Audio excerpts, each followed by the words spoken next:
মধ্যপ্রাচ্যে আবারও যুদ্ধের আশঙ্কা ঘনীভূত হচ্ছে। ইরানকে ঘিরে নতুন করে সামরিক উত্তেজনা তৈরি হওয়ার মধ্যেই যুক্তরাষ্ট্রের প্রেসিডেন্ট ডোনাল্ড ট্রাম্প সামাজিক যোগাযোগ মাধ্যমে একটি রহস্যময় ও ইঙ্গিতপূর্ণ পোস্ট দিয়েছেন, যা নিয়ে আন্তর্জাতিক অঙ্গনে ব্যাপক আলোচনা শুরু হয়েছে। রোববার সকালে নিজের সামাজিক যোগাযোগ মাধ্যম ট্রুথ সোশ্যালে একটি ছবি প্রকাশ করেন ট্রাম্প। ছবিতে তাকে একটি যুদ্ধজাহাজে নৌবাহিনীর এক অ্যাডমিরালের সঙ্গে দাঁড়িয়ে থাকতে দেখা যায়। পেছনে ছিল ইরানের একটি জাহাজের দৃশ্য। ছবির সঙ্গে দেওয়া সংক্ষিপ্ত বার্তায় ট্রাম্প লেখেন, এটি ছিল ঝড়ের আগে নীরবতা। তার এই মন্তব্যকে ঘিরে নতুন করে ইরান যুক্তরাষ্ট্র সংঘাতের আশঙ্কা আরও জোরালো হয়েছে।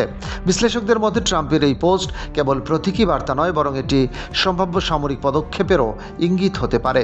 এর আগে গত 28 ফেব্রুয়ারি ইরানের বিভিন্ন স্থাপনায় যৌথ হামলা চালায় যুক্তরাষ্ট্র ও ইসরায়েল। ওই হামলার পর দুই দেশের মধ্যে টানা 40 দিন সামরিক সংঘাত চলে। পরিস্থিতি ভয়াবহ আকার ধারণ করলে পাকিস্তানের মধ্যস্থতায় যুদ্ধবিরতির উদ্যোগ নেওয়া হয়। পরবর্তীতে গত 8 এপ্রিল ওয়াশিংটন ও তেহরানের মধ্যে প্রথম 2 সপ্তাহের যুদ্ধবিরতি কার্যকর হয়। সেই মেয়াদ শেষ হওয়ার পর প্রেসিডেন্ট ট্রাম্প যুদ্ধবিরতির সময়সীমা অনির্দিষ্টকালের জন্য বাড়িয়ে দেন। তবে যুদ্ধবিরতির পরও দুই দেশের মধ্যে কূটনৈতিক আলোচনায় তেমন কোনো অগ্রগতি হয়নি, বরং সাম্প্রতিক সময়ে উত্তেজনা আবারও বাড়তে শুরু করেছে। যুক্তরাষ্ট্রের প্রভাবশালী সংবাদ মাধ্যম নিউ ইয়র্ক টাইমস জানিয়েছে, আগামী এক সপ্তাহের মধ্যে ইরানের বিরুদ্ধে নতুন সামরিক অভিযান শুরু করতে পারে যুক্তরাষ্ট্র ও ইসরায়েল।